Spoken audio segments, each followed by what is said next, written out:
Different shapes में magnetic field patterns किस type से होते हैं।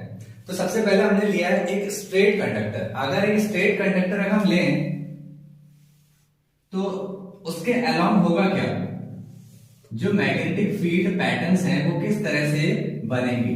देखिए अब हमने क्या किया, एक स्ट्रेट कंडक्टर अगर लिया है यहां पर और हमने करंट की डायरेक्शन को ऊपर लिया है, तो यहां पर मैक्सवेल ने एक रूल दिया। मैक्सवेल ने अपना एक रूल दिया जिसको नाम दिया मैक्सवेल्स थंब रूल। क्योंकि ओरिएस्टेड तो ये कह के चले गए थे कि किसी कंडक्टर में अगर करंट फ्लो कर रहा होगा तो उसके अराउंड क्या होगा, मैग्नेटिक फील्ड लाइंस प्रोड्यूस हो जाएंगी, बट उनका डायरेक्शन क्या होगा ये बताया था मैक्सवेल ने। अब डायरेक्शन बताया कैसे, मैक्सवेल ने कहा अगर किसी कंडक्टर में करंट फ्लो हो रहा है तो आपको करना क्या है, उस कंडक्टर को होल्ड करना है इस तरीके से कि जो करंट की डायरेक्शन हो आपके थंब की डायरेक्शन के अलाउंड होना चाहिए, और आपने उसको कंडक्टर को अगर पकड़ रखा है तो इसका मतलब जिस डायरेक्शन में आपकी फिंगर्स जा रही है उसी डायरेक्शन में क्या होगा, मैग्नेटिक फील्ड लाइंस होंगी। अगर यहां पर इस तरीके से हम इसको होल्ड करें तो मैग्नेटिक फील्ड लाइंस कुछ इस तरीके से जा रही है, तो इसका मतलब जो मैग्नेटिक फील्ड लाइंस होंगी ये होंगी एंटी क्लॉकवाइज, जब करंट की डायरेक्शन क्या है, अपवर्ड। अगर यहीं पर करंट की डायरेक्शन डाउनवर्ड हो जाती तब क्या होगा, देखिए अब जो मैग्नेटिक फील्ड लाइंस हैं वो कुछ इस तरीके से फ्लो हो रही है। दैट मींस अब जो मैग्नेटिक फील्ड लाइंस हैं उनकी जो डायरेक्शन है वो है क्लॉकवाइज।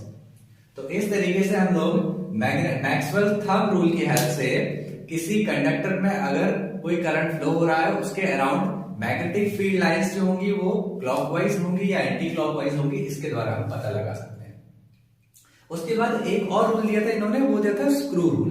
तो स्क्रू रूल से भी हम पता कर सकते हैं। देखिए मान लीजिए अगर जैसे स्क्रू होता है, स्क्रू क्या होता है, अगर आप उसको क्लॉकवाइज अगर रोटेट करते हो तो वो अंदर की तरफ जाता है। इसका मतलब जो अंदर की तरफ वो मूव हो रहा है उसका मूवमेंट वो करंट शो कर रहा है, और आप जो क्लॉकवाइज को मूव करा रहे हो इसका मतलब कि वो मैग्नेटिक फील्ड लाइंस है उनकी डायरेक्शन है। तो अगर इस तरीके से आपको ये शो हो रहा है तो इसका मतलब है मैग्नेटिक फील्ड लाइंस की डायरेक्शन है क्लॉकवाइज, और जो करंट आपका जा रहा है ये डॉट से शो कर रहे हैं तो ये अंदर की तरफ आपका करंट जा रहा है। और इसी तरीके से अगर आप स्क्रू को बाहर निकालते हो तो इसका मतलब आप उसको एंटी क्लॉकवाइज रोटेट कर रहे हो, और अगर आप इसको एंटी क्लॉकवाइज रोटेट करो दैट मींस वो बाहर की तरफ निकल के आएगा। बाहर की तरफ जो डायरेक्शन शो होगा वो शो होगा आपका करंट का। सो इसको डॉट से, इसको यहां पर करते हैं क्रॉस से। क्रॉस से इसलिए किया क्योंकि ये जैसे एरो देखा होगा आपने, एरो में क्या होता है आगे वाला साइड पॉइंटेड होता है ये, और पीछे वाला आपको क्रॉस की तरह दिखता है। तो यानी कि आपका जो करंट का डायरेक्शन है वो अंदर की तरफ पॉइंटेड, और यहाँ पर आपका करंट जो है वो बाहर की तरफ आ रहा है।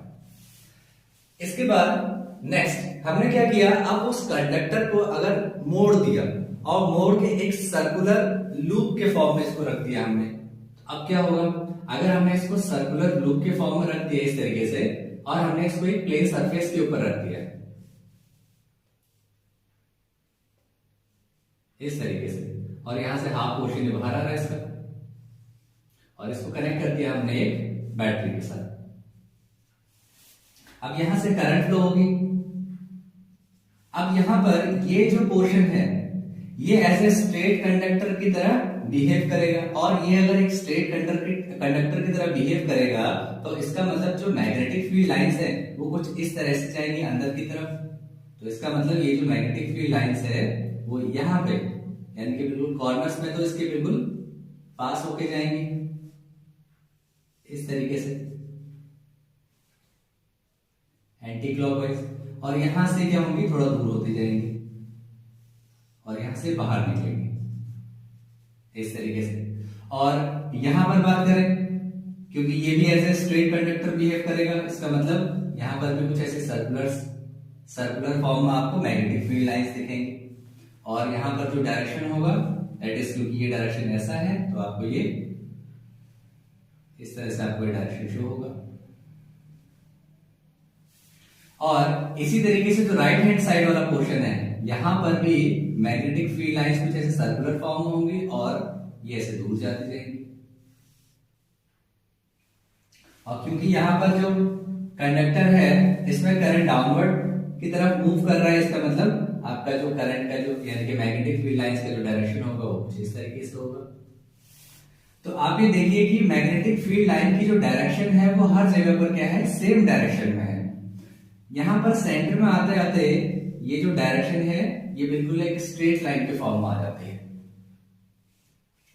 और सभी की डायरेक्शन बिल्कुल सेम है, एक ही डायरेक्शन में सब जा रहे हैं। और उसके बाद क्या होगा, देखिए अगर हम यहां पर बात करें कि सेंटर पे मैग्नेटिक स्ट्रेंथ किस चीज पे डिपेंड करेगा, बिल्कुल सेंटर पे।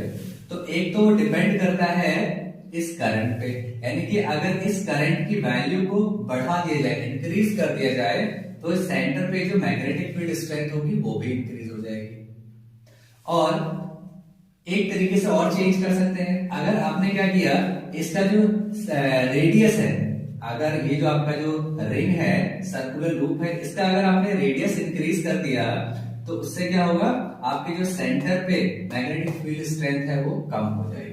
मींस साइज जितना बड़ा, सेंटर पे मैग्नेटिक फील्ड स्ट्रेंथ उतनी कम, करंट जितना ज्यादा, सेंटर पे मैग्नेटिक फील्ड स्ट्रेंथ उतनी ही ज्यादा। अब देखिए, अब हमने यहां पर बात कर ली कि हमने छोटा सा कॉइल लिया था। अब क्या करते हैं, उस कॉइल को बहुत सारे यानी कि रिंग्स में अगर कन्वर्ट करते हैं इस तरीके से, सो ये हमारे पास एक फॉर्म हो जाता है जिसे हमने नाम दिया है solenoid. This is known as solenoid. हमने क्या किया, एक रिंग के फॉर्म में इसको जैसे स्प्रिंग होता है, उसके बाद इसको कनेक्ट कर दिया हमने बैटरी के साथ, so this is known as solenoid. अब ये काम कैसे करता है, देखिए यहां से क्या होगा, this is positive terminal, negative terminal, current positive से निकला और यहां से इस सोलेनॉइड के अंदर जैसे ही गया है तो क्या होगा, यहां पर अब ये मैग्नेटिक फील्ड लाइंस प्रोड्यूस करेगा। मैग्नेटिक फील्ड लाइंस प्रोड्यूस करना स्टार्ट करेगा और इसके डायरेक्शन में आपको बताऊंगा कि डायरेक्शन कौन सी होगी। अब एक साइड बन जाएगा नॉर्थ पोल और एक साइड बन जाएगा साउथ पोल। अब नॉर्थ और साउथ पोल हम कैसे पता लगाएंगे, कौन सा नॉर्थ पोल होगा, कौन सा साउथ पोल होगा, इसके लिए हम पढ़ते हैं फेस रूल। अब फेस रूल में क्या है, देखिए अगर करंट की डायरेक्शन अगर क्लॉकवाइज है, सो इसका मतलब वो जो पोल बनेगा उस साइड में, दैट इज साउथ पोल। अगर लूप में करंट की डायरेक्शन एंटी क्लॉकवाइज है तो यहां पर उस फेस में नॉर्थ पोल बन जाएगा इस तरीके से। यहां पर देखिए, यहां पर जो हमारा लूप है दैट इज क्लॉकवाइज, यहां पर जो करंट जा रहा है ये हमारा है क्लॉकवाइज, और अगर क्लॉकवाइज है तो इसका मतलब इस साइड में बनेगा साउथ पोल और इस साइड में बन जाएगा हमारा नॉर्थ पोल। और magnetic field lines outside of the magnet north to south travel करती हैं और इनसाइड साउथ टू नॉर्थ, ये हमने पहले पढ़ रखा है। सो इस तरीके से क्या होगा, ये एज अ मैग्नेट बिहेव करना स्टार्ट कर देगा। ये हमारे पास एक मैग्नेट हो गया। उसके बाद ये जो मैग्नेट हमारे पास आया है, इसकी अगर हमें स्ट्रेंथ बढ़ानी हो तो कौन कौन सी चीजें हैं जिसमें चेंज करने में हम इसके स्ट्रेंथ को इंक्रीज या फिर डिक्रीज कर सकते हैं। नंबर वन, देखिए अगर आपने यहाँ पर बैटरी का यानी कि जो बैटरी है इसको ज्यादा हैवी लगा दी, मींस यहाँ से अगर करंट की वैल्यू अगर ज्यादा हो गई, अगर करंट बढ़ गया तो इसका मतलब जो मैग्नेटिक फील्ड स्ट्रेंथ है वो बढ़ जाएगी, यानी कि मैग्नेटिक फील्ड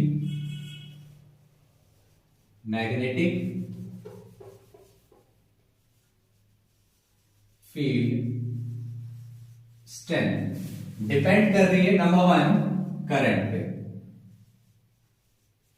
तो करंट को आपने इंक्रीज किया, मैग्नेटिक फील्ड स्ट्रेंथ इंक्रीज हो जाएगी। नंबर सेकंड, यहां पर जो नंबर ऑफ टर्न्स है, नंबर ऑफ टर्न्स आप जितना ज्यादा लेंगे मैग्नेटिक फील्ड स्ट्रेंथ उतनी ज्यादा बढ़ जाएगी। on increasing number of turns of any solenoid we can increase the strength of the solenoid. Magnetic strength हम बढ़ा सकते हैं उसकी, यानी कि सेकेंड पॉइंट हो गया number of turns. And number third point, इनका जो बीच का जो गैप है, लेंथ ऑफ एयर गैप कहा जाता है इसको। So length of air gap जितना कम होगा, यानी कि magnetic field strength, magnetic strength उतनी ज्यादा हो जाएगी। तो इसका मतलब लेंथ ऑफ एयर गैप अगर आप कम रखोगे तब आपको मैग्नेटिक फील्ड स्ट्रेंथ ज्यादा मिलेगी। सो ये कुछ चीजें हैं जिन पे डिपेंड करता है मैग्नेटिक फील्ड स्ट्रेंथ किसी सॉलिनॉइड की। एक चीज पे और डिपेंड करता है, दैट इज कोर मटेरियल। इसके अंदर आपने अगर कोई कोर इंसर्ट कर दिया, यानी कि कोर मटेरियल अगर आपने इंसर्ट कर दिया, तो भी इसकी मैग्नेटिक फील्ड स्ट्रेंथ बढ़ जाती है। तो means nature of core material.